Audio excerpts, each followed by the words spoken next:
Hey, Manetta. Hi, Tanya. How are you today? Hey, it's been one of those mornings, one of those mornings, one of those mornings, but all is good. How are you? I am doing well today. You're absolutely right. I don't know what kind of Friday this is. Is it Freaky Friday? Because today has been an interesting day on my end as well. But we're here, and as always, excited to be here, excited to talk about all things financial, all things important to our community. Absolutely. But before we even go into talking about our community, you know that we have been doing some crazy things this week because Yes. we have taken our health into a whole different level. So, as we exercise and walk, you and I have decided with another small group of people have decided Yes. to do a 10-day raw. And Yes. it has been, we are on day 6 of our Yes. Can you 10-day believe raw. it? I Um, wasn't sure I was going to make it. we So, have 4 days to go. Yes. 1, 2, 3, 4. But it was something that we decided to do in reference to just kind of getting our numbers in order. So we've been exercising and walking, and you guys have seen us doing that. And so now we decided that we would, change the diet. And everybody talks about the way that you eat, the way that you eat, the way that you eat. Okay, so and I have honestly told you that I am a fat vegetarian, and I have decided that I am no longer going to be a fat vegetarian. And over these next 2 years, I am going to look like a real vegetarian, nice, fine, and slim and sexy. And as I get ready to roll into the big, that number, so I still got 2 years to get there, but taking this on has really been a challenge because even though you eat a lot of fruits and vegetables as a vegetarian, there's certain things that you take out of your diet, and but this has been very good for me because at least I'm learning how to prepare a vegan raw meal, and it still tastes good. well, that's what I've learned. I have learned that now I'm not saying so that I'm going to stay um, vegan, Okay. so because this is about the detox for me. It's about flushing my system, making, getting my numbers together, things that I need to do, for me and for my health. So, we're always talking about health. So we're putting our health, where our mouth is, so to speak. We're always talking about health is wealth, and all of that. So you know so the opportunity to do this was exciting and was a bit challenging. But what I found was after the first few days, and learning how to work with natural herbs and spices, I found that the food isn't that bad. I mean, there's some things that I've learned to eat that I haven't eaten before, but I was open to trying it. And sometimes you have to be open if you want something different, right? What's that saying? If you want something different, you have to be willing to do something different.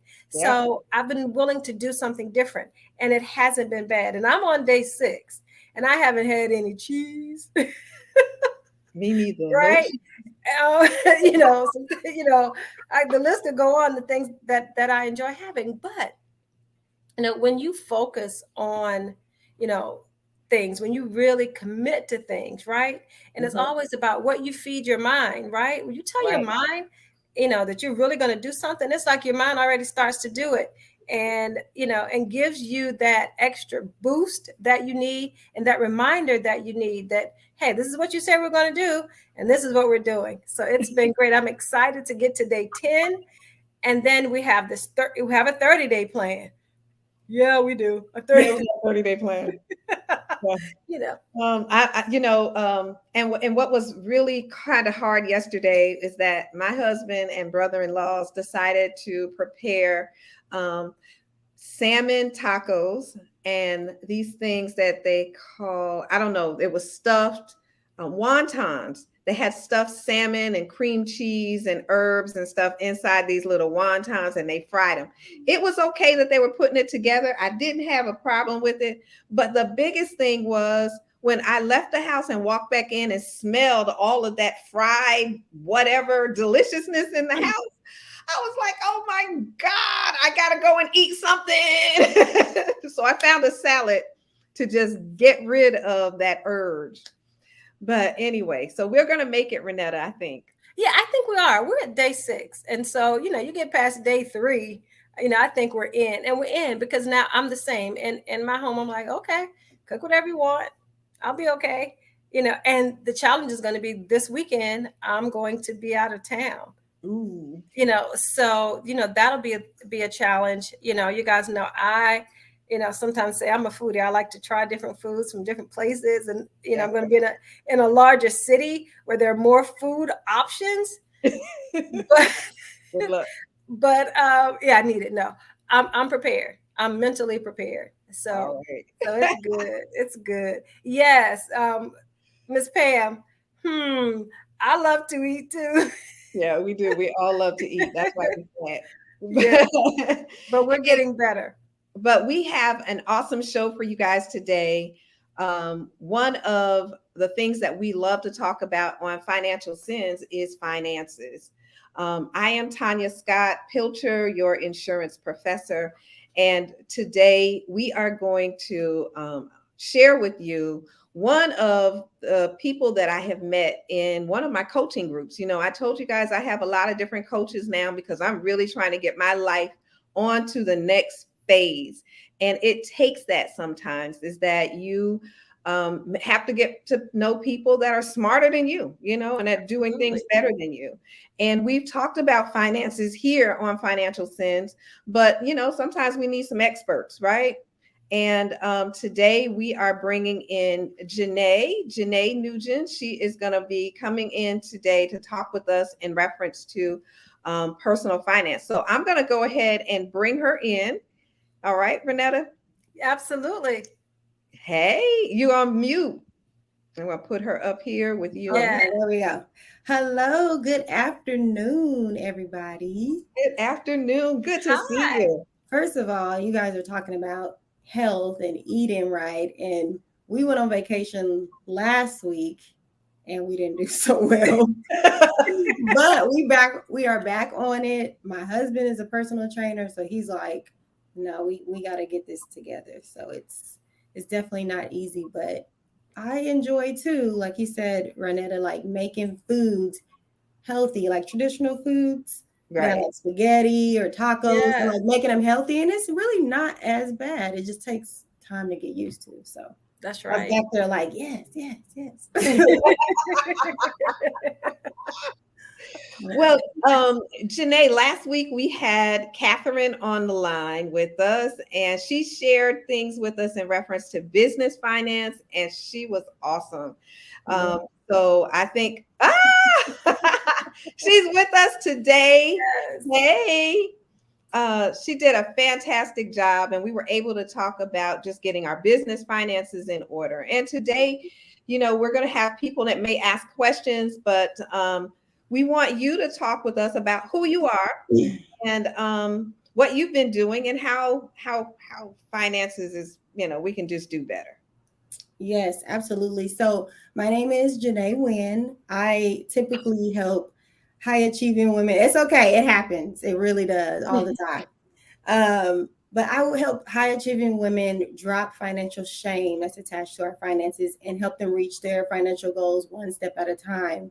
My company, Financial Healing for Women, we commit ourselves to partnering biblical principles with technique, because in doing that, I've noticed that that's how they're able to obtain like the abundant life that God wants them to have, right? Dropping that shame, putting those techniques together, partnering your faith with what you're actually doing, and then what God is able to do with that is out of this world. So that is what I do and what my company is about.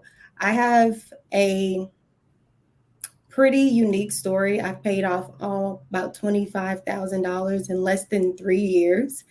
And That was back in like 2014. And that's what really jump started my career in finance. It was through my own dirty story, really getting just knee deep and realizing that, oh my gosh, nobody's going to do this for me. So I need to figure out what I need to do to put myself in a better position in the future after I had accumulated so much debt. So, yeah. Wow.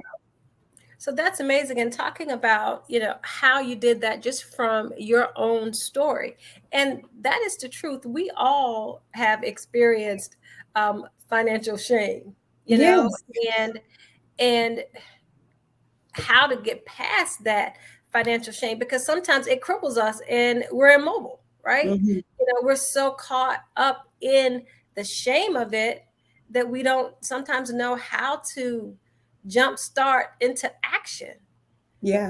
So how do we do that? What do we do? Because we're all guilty, and how do you get from saying, hey, yes, saying it out loud, taking ownership of it, and then what do we do? How do we take ownership? That's a really good question, because that's the hardest part, right? That's the start of when you make a decision. Okay, I want to be better in this. And for me, honestly, I was convicted. Like, I was young. I had decided to go full time in business, and there were just a lot of things that I didn't know that didn't set me up for success. And because I was putting money in the business and I was doing all these things, that it set me back. So I realized through really going in my prayer closet and getting real with myself, like, okay, what is going on right now? What are we going to do? And it was hard to face it. But if I'm honest, when you're in a situation where your back is up against the wall, you have no choice but to face it. And that's what a lot of people have faced through COVID, through the pandemic. They are in situations that probably aren't as unlikely, and they're looking like, okay, what do I have to do? Right. So I think you get to that point where your back's up against the wall and you just have to look at it. You just have to face it. And so how I was able to get past that point, that was step number one. Like, I got to the point where I was tired, I was frustrated, I, was just not in a good place. And I had to face it and say, what do I need to do to get my life to the next step? And what God told me is I needed to get in order. And I knew for me, that was set yourself up to have more income, number one, right? There's Right. two ways to get your finances in order.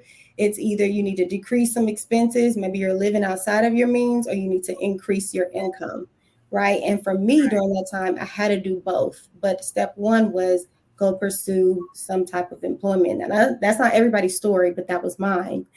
And from there, I also started to decrease my expenses.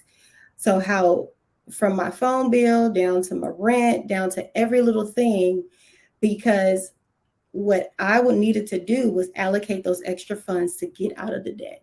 And that's what I did. So I know that's a long way to go answer your question, but number one is face it and then start to actively pursue whatever is next for you. So if you know you need more income, then that's the step. If you know there's some expenses that are out of whack, then that's the step, right? Yeah, but I get so afraid to cut the cable, because I might have someone over and cannot explain why we just have basic. So Yes, that's the kind of stuff that, some of us are afraid to let go of, I get it. And we always, we're 100%. trying to impress others. And that's part of the issue. That's where the shame lies, is nobody is better than the other person. And you have to look at it this way. And this is how I looked at it, because I'm a very forward thinker. 5 years from now, am I going to be in the same place because of some cable? because I did have cable and I did cancel it because it wasn't as important. The pain of having the shame with a friend wasn't as important as the pain that I was going to experience 5 years from now and still be in the same place. And so they ain't paying your bills. So That's do what you got to do for you. Period. Yes, Captain says stop keeping up with the Joneses. Absolutely. We don't know what's going on in their household.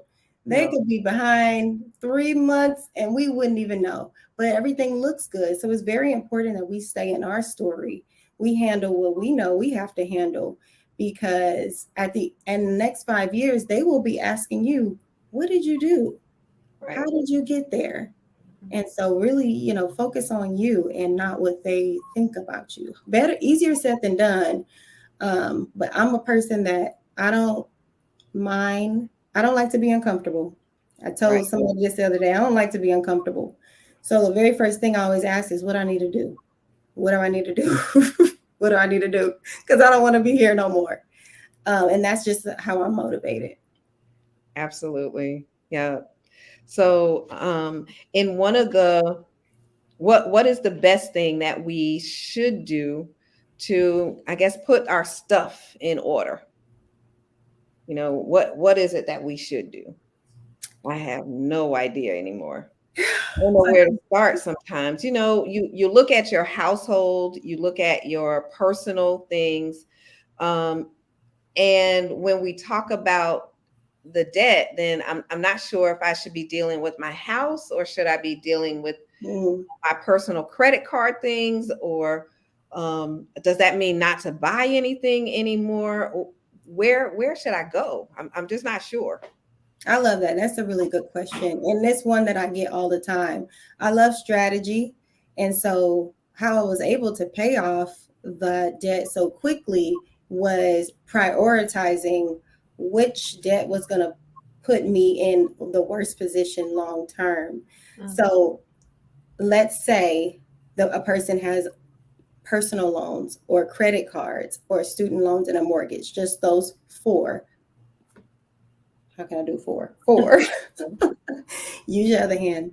The things that are going to affect you the most initially are the credit card debts and the personal loans, because they are going to ramp up so much so quickly, especially with credit cards. So I say with most people to start there, because there's no running from that. It just accumulates, it builds up, it builds up, it builds up, and it becomes like, oh my gosh, it's impossible to get out of this. Your mortgage is your mortgage. We don't need to worry about paying off our house in this very moment if we have all those other small debts lingering, affecting us. So yeah, start with those credit card debts, start with the personal loan. And it doesn't matter which one, but it depends on what method you want to use. There are lots of different methods to pay off debt. There is the snowball, which is pretty popular, right? There's the avalanche, and then there's a challenge method, which is one that I created. And in these three methods, it just helps you strategize a plan so that you can start with the smallest debt and work your way up. So when I work with my clients, I tell them, don't focus on the big number. Set aside one debt, just one, and then allocate an amount of money that you can, right? And then you just build on that. And when they focus on the smallest part of the debt, they don't feel as like overwhelmed, because it can be overwhelming, but you have to do a little bit at a time. And that makes a huge difference. People are too worried about the big, getting out of it. Just worry about taking some small steps. I promise you will get there.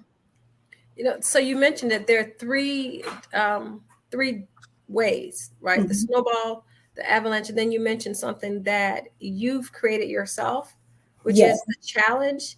It's called the challenge method. Challenge method. The reason why I love this is because it gave me flexibility. So with the challenge method, I was able to challenge myself to save a specific amount of money. And after the challenge was over, I had the opportunity to put that towards my debt or I could save a portion of it. Or so I like that aspect of it, that I get to save or pay off the debt. So in my personal experience, I had a car that was about $460 something a month, which is the average for car payments for most Americans. And I needed to get that down to about two something. Reason being is I needed to have as much free money as I could have to put towards the other things that I needed to, saving, investing, and all of that, or double down on the payments and just getting the car paid off. So that was the strategy. So I saved up $10,000 and I went to the bank, and I'll never forget when I went to the bank, the guy was like, what did he say? He was very surprised that I was coming in to put that amount of money on a debt. And it, I can't even explain his responses to me. I'm like, yeah, because we're trying to get out of debt. You know, you're not used to seeing people like me coming here with cash, but this is what's happening. But that's what it is. It's just you challenge yourself to save an amount. You take that amount and you drop it on the debt. And people typically do that at once their small debts are all paid off and they got this big debt left. So like a $20,000 car loan or something like that. They can pay the minimum balance every month and then save up that amount towards that challenge method. And then let's say at the end of the term of the car, you only owe $5,000. Then boom, you've knocked out two birds with one stone. You've learned how to save. You've built up the saving muscle, and you are knocking down your debt. So that's what the challenge method is. Awesome. Highly recommend. Highly recommend. Yeah, but it's hard for people to save. And so I guess if we do actually challenge ourselves, that would be the best thing to do. Because then you're working towards something and you're going to benefit. So we just got to get our mind right in order to make the challenge and head for, progress. Yeah. And I'm just trying to think, can I put that challenge method in place to really, and then I can see myself beginning to think, I have all of these things that I got to pay. I don't see where I can save. So being able to carve out that saving mechanism, where do I carve it out? Do I carve it out at the beginning as soon as I get my check, or do I carve it out when do I carve it out? So what I love about spending plans, people say budgets and people say spending plan, is that it's your plan, right? And your plan is based on your goals. And so I think the mistake that we make when it comes to saving is we don't really have like a goal for the savings. It's just like, I want to save, and it's just like in thin air. We're like, poof, okay, that's gone. And I want to get out of debt. Okay, how? Poof, So in your plan is strategizing where you want to be in the future. So the three things that you put inside of your plan is, I'm going to give, right? Pay our tithes. We know that's what I live by. Next, we're going to save, whatever that is. It don't have to be $1,000 a month. And I think that's why people get discouraged from saving, is because little by little works, but we want big by big, and so we don't do it. So savings, and then your responsibilities. Those are all the pressing bills that you have to pay in this very moment. It's very hard for us to strategize savings because it's hard for us to put ourselves first, right? We put God first, but then we have to think about ourselves. What happens if a job was to just say, we don't really need you anymore, which is happening right now in the upcoming recession. Have you set aside some funds to take care of you first? Because they are taking care of them. Right. So that's how we strategize in the spending plan. You want to have those three categories. Even if you don't have this super broad plan, those just need to be in the plan. Paying your tithes, saving some, whatever you can, and then utilizing your responsibilities. Well, I just want you to know that I ended up getting this recently. Yay! You want to tell us why you did this? Okay, so funny story. I actually created this almost as like a test to see if I could actually create a book. I'm writing a book, and so this was like an introductory initially. But then once I started to put it together, I was like, I'm going to add scriptures in here, because the big thing about what I love is you cannot get your finances together in your own strength. It's just, in my opinion, it's just too hard, because um, if we have a bad day, we all in our ears. And what do we have that we're relying on to help us? So in the book, it has scriptures at the end of each page that just are good reminders. So when you go and you write and you start talking about, man, I'm struggling with this, or da da da da, you have that as a reminder. And also, it's a centralized location where you can focus on your finances and only your finances. Right. And so that's why I created the book. And this is good because we definitely need to be able to focus on our finances, because I have other notebooks that's about things to do. And nothing in there is about paying a bill or finances or where I want to go, whether it's my business finances or my personal. So this is such a great tool for people to have in their homes, and you can get it on Amazon. Yes, it's $9.99 on Amazon. So grab it. We will put the link in the chat for you. Okay. I'll put the link in the chat for y'all. All right. I was gonna ask you something else. I just went blank just then. What else are you doing? Oh, no. I want to answer Gabby's question first. Okay, that's what it was. How much should I save each month to buy a house?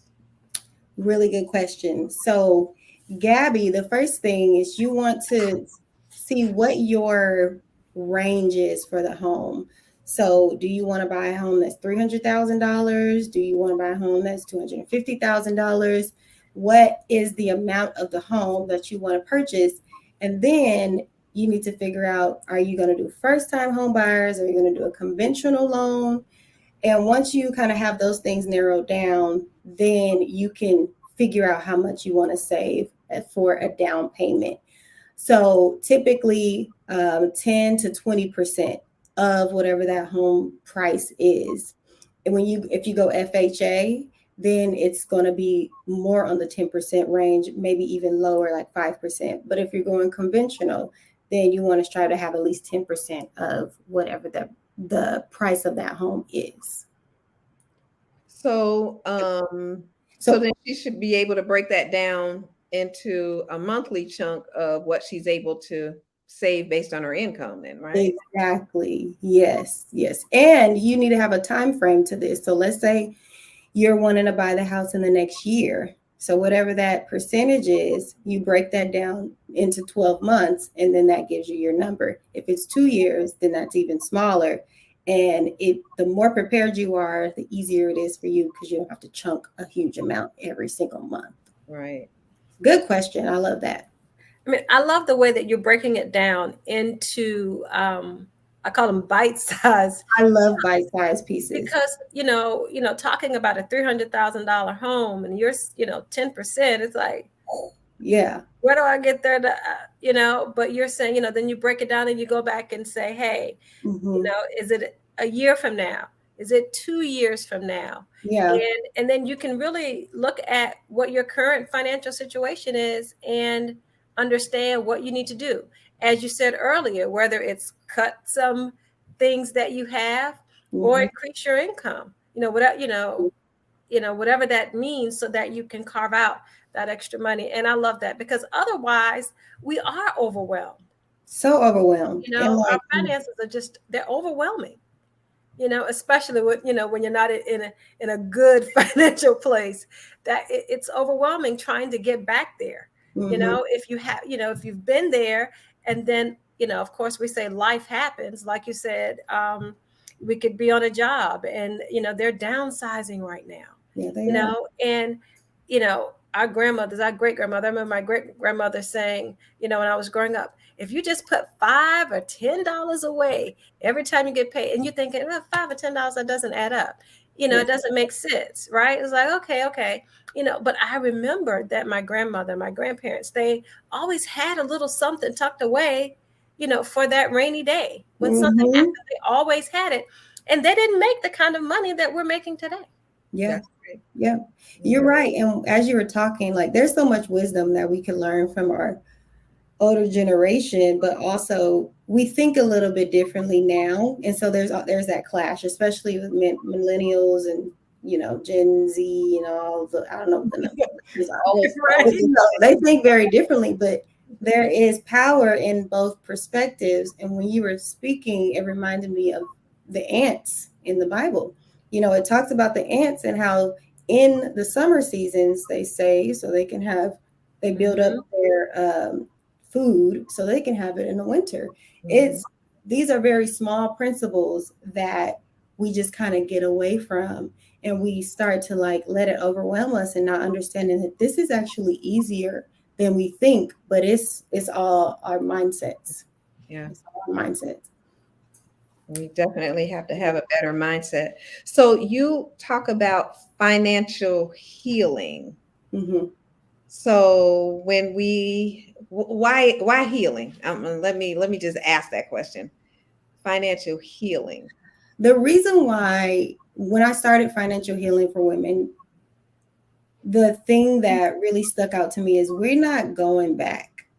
I'm not promoting that you could just create a spending plan and it'll get you out temporarily. It will always get you where you need to go. You can follow the steps, be good with it, but then you can go back, and then you can go back. Because if you haven't healed the spending issue, the causes of it, why we do it, the underlying factors of it, then it causes you to stay in the same place. And so I am huge on promoting healing, because it doesn't matter what the economy does. It doesn't matter what the recession is doing. You have a solid foundation and you have healed those areas in your life that make you go, oh, I'm tired from work today. I deserve this. You do, but maybe not every weekend. Those are things that maybe not every day, So those are things that I love healing, because I like to see permanent healing. And if you don't heal past a certain point, you can never go to the next point. So if you can't get the spending together, the budget together, the debt, then investing looks almost impossible for you. Right. And you know what I'm saying? So there's complete elevation and shifting as you heal from one point to the next. You're right. Shifting. That's a powerful statement. Yes, ma'am.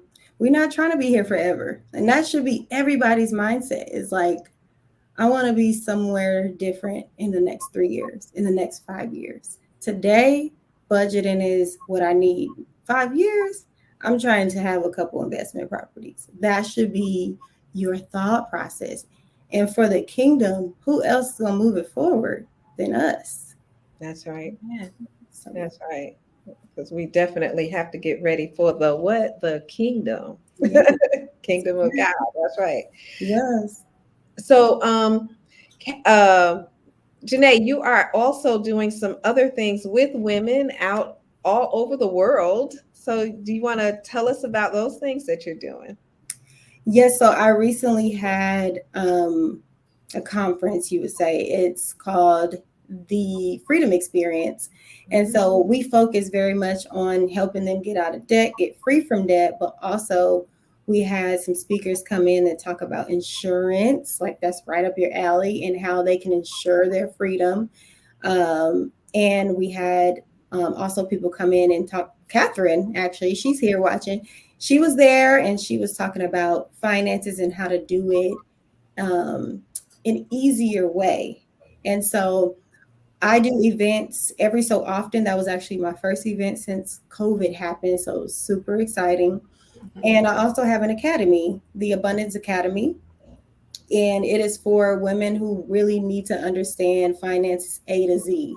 And so I take them through my framework and help them strategize a spending plan, their budget, get out of debt. We work on your credit. We talk about investing, and there's tons of different experts that come in and help them with those different topics. So the Abundance Academy. That is, that's awesome. You're talking about the Abundance Academy, and I just heard you mention the dreaded, credit word, right? Yeah. And for many of us and for many people in our audience, the pandemic hit, and everybody's, a lot of people's credit took a plunge because, we didn't have the savings, right? And, we were laid off and you received unemployment, yes, but it didn't equal what that, what your, normal weekly salary was. Yeah. And so people weren't able to pay off credit cards or incurred medical debt. Let's talk a little bit about credit. Once that's happened, what are some suggestions to start that recovery portion? Yeah, so I get all the time people ask me like, Janae, how do I fix my credit? And I tell them your credit is just a byproduct of your behaviors, right? What you do on a daily basis with your spending, your money, your plan. And it's also a direct reflection of debt.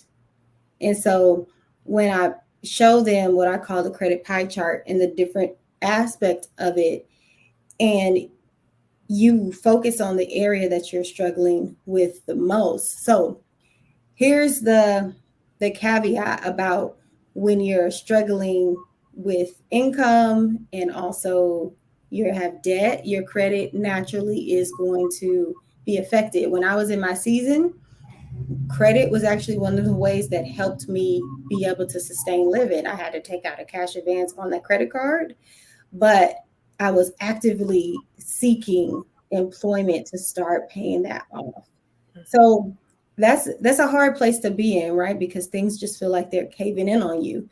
But what you focus on the most is trying to get that income back in a better place, decreasing those expenses, and your credit just comes as a byproduct.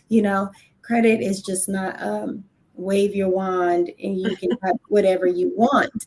And that's my issue when it comes to it. It's a great source. It's a great resource. You got to have credit because you got to show them that you can handle debt. And that's the end of it for me.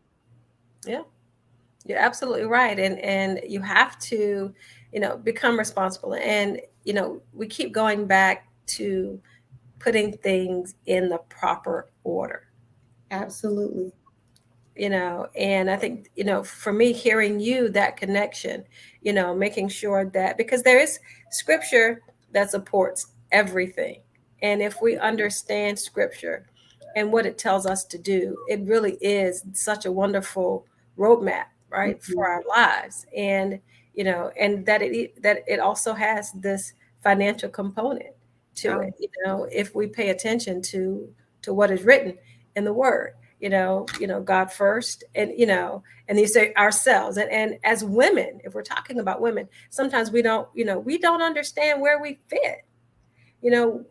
How do we prioritize ourselves when we are the nurturers, right? We're so accustomed to taking care of everyone else. So good. That's so good. And in the beginning phases of creating financial healing, one of the things God told me is Proverbs 31. If you really look in detail about the characteristics of who she is and what she has, like she gets up early, she's got a business, she has her house in order, like her husband trusts her to manage the finances and all this stuff, and we limit her to just that, the caregiver, just the wife, just taking care of the kids. And she's so much more than that. Yes. She is so much more than that.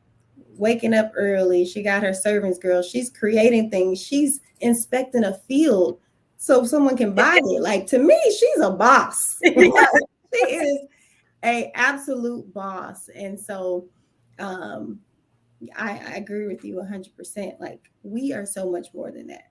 Yes. Yes, we have to believe that we are. Yes. Yes, yes. Yes. Tanya's just laughing. She's laughing. I think she doesn't know that she's on mute. I do know that I have all of a sudden all of this noise in my background. Okay. So my husband is about to leave and get on an air flight, and he's running late. And so everybody's telling him he's late. So Oh my goodness.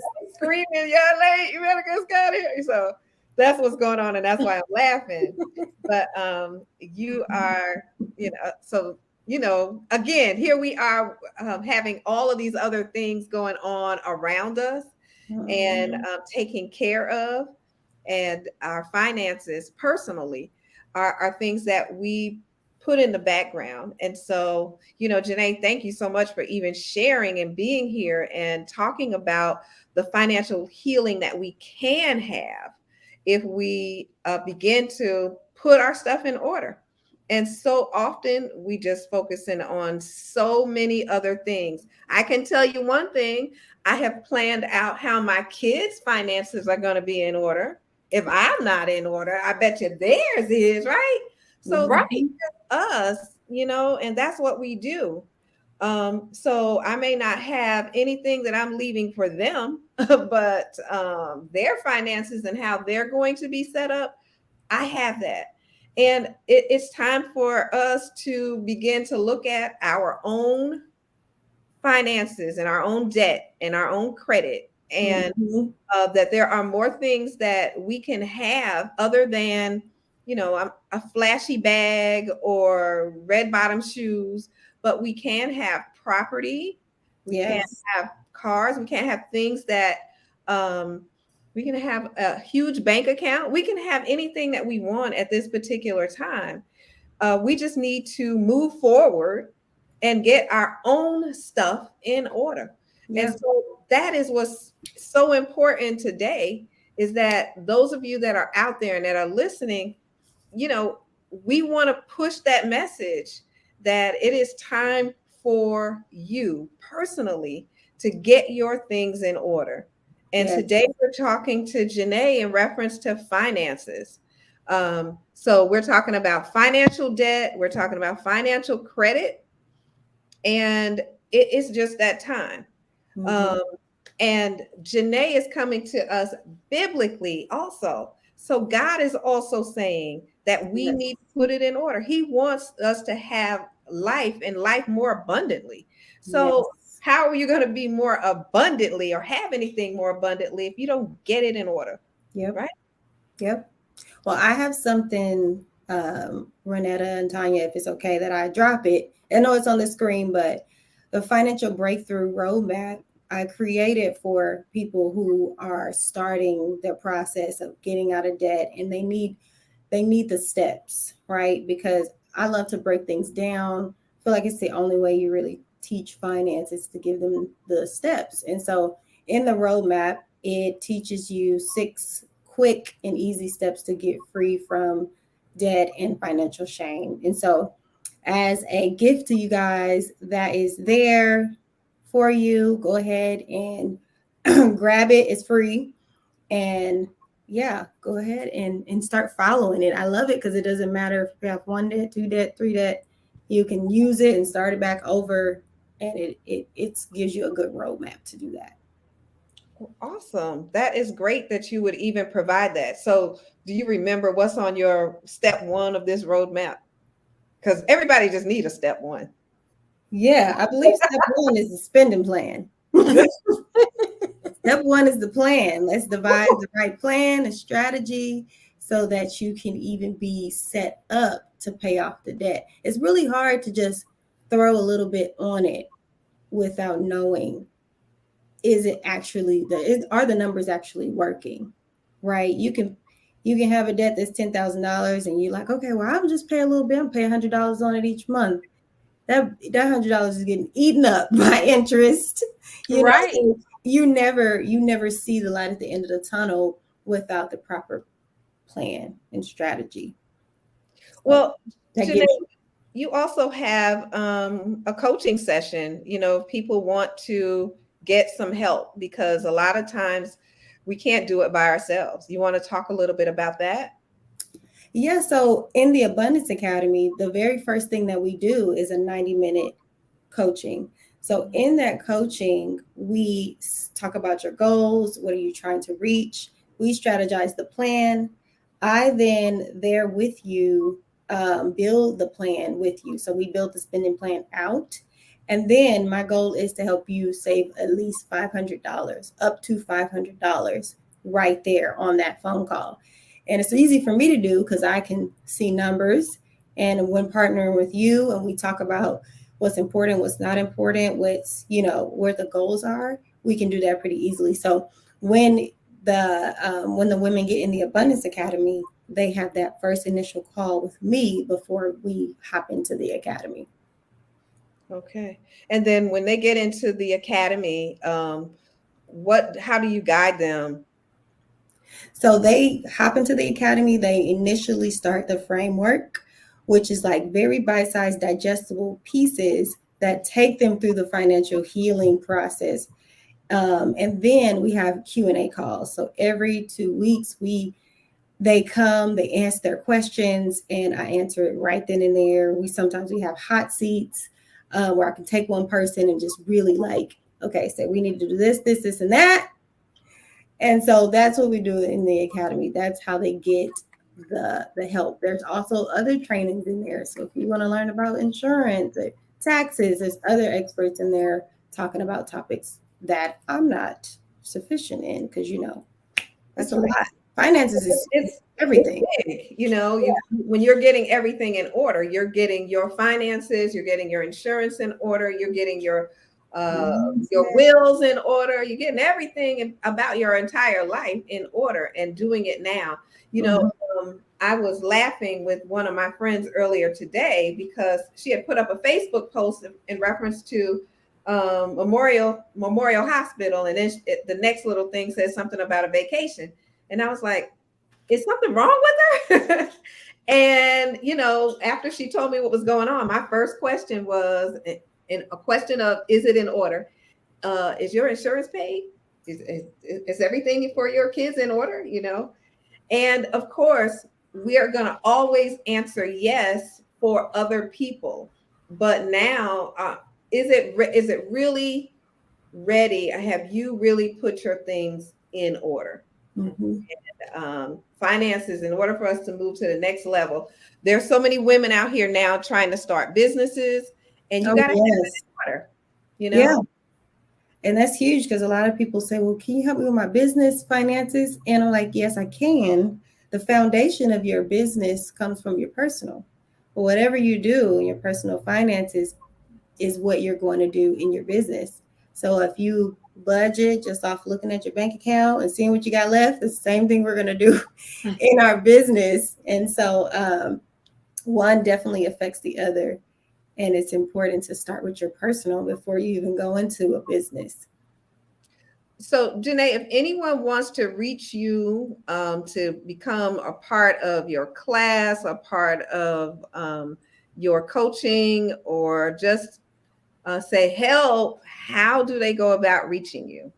So you can reach out to me on Facebook or Instagram. I'm Janae Wynn on Facebook and J Favored on Instagram. If you're interested in services, just reach out to me. You can also go to www.jointaa.com if you're interested in the academy and you want to sign up. Wonderful, wonderful. I can today, I think, understanding how things are connected, and we're always talking about healing, but healing is so interconnected to so many aspects of who we are. Yes. We have to go through a process of healing in so many areas of our lives, and especially as women. So to get this part of the financial healing, right, that part actually will probably help others in other types of healing, because when you're stressed out about one thing, it shows up in other areas. So you're financially stressed out, then you become physically stressed out, right? Then you become emotionally stressed out, right? And, we have to learn, that we have to heal all those areas of our lives so that we get that whole healing that we need. You're right. They're all interconnected. And it's crazy how, like, when people start working on their finances, other things start to become important to them, like their mental health. Yes. And their physical health, which I'm a huge advocate of.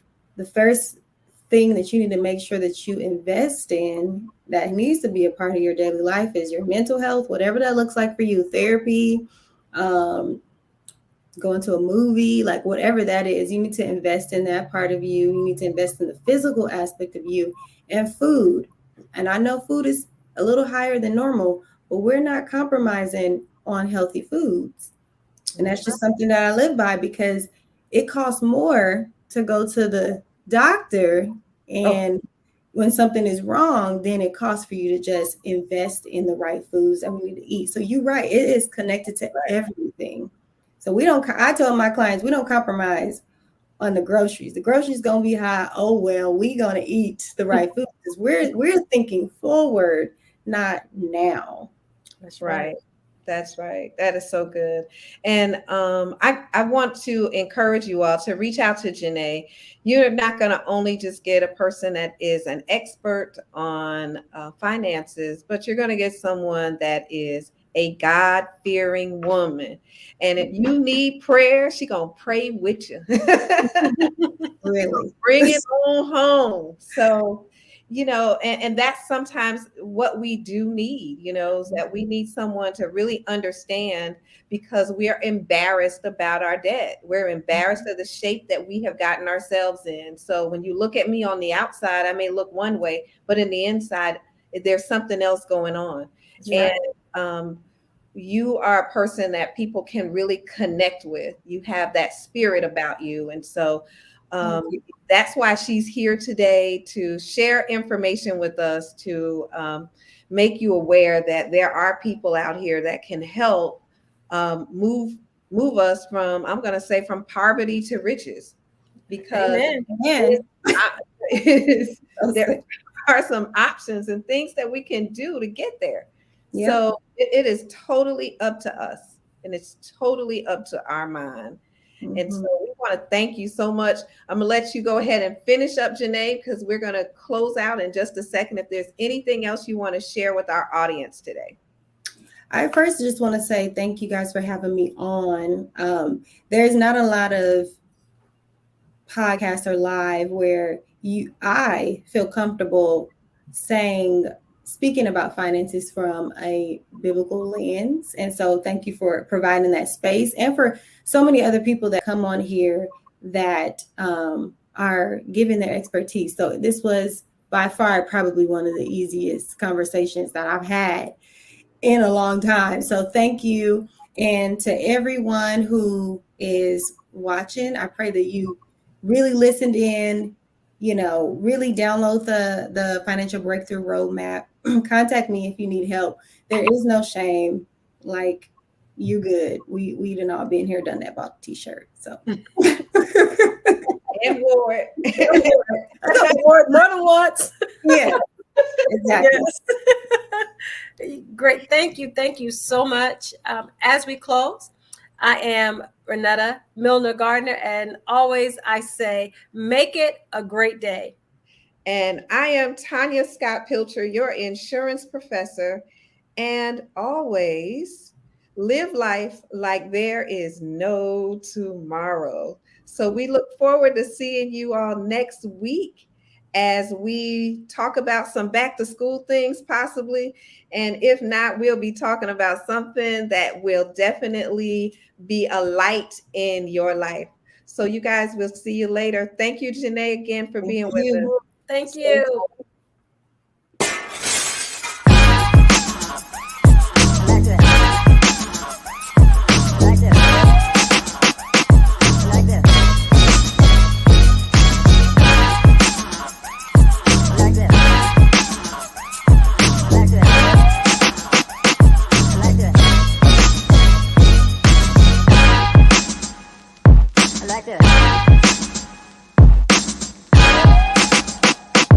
like this. I like this. I like this. I like this. I like this.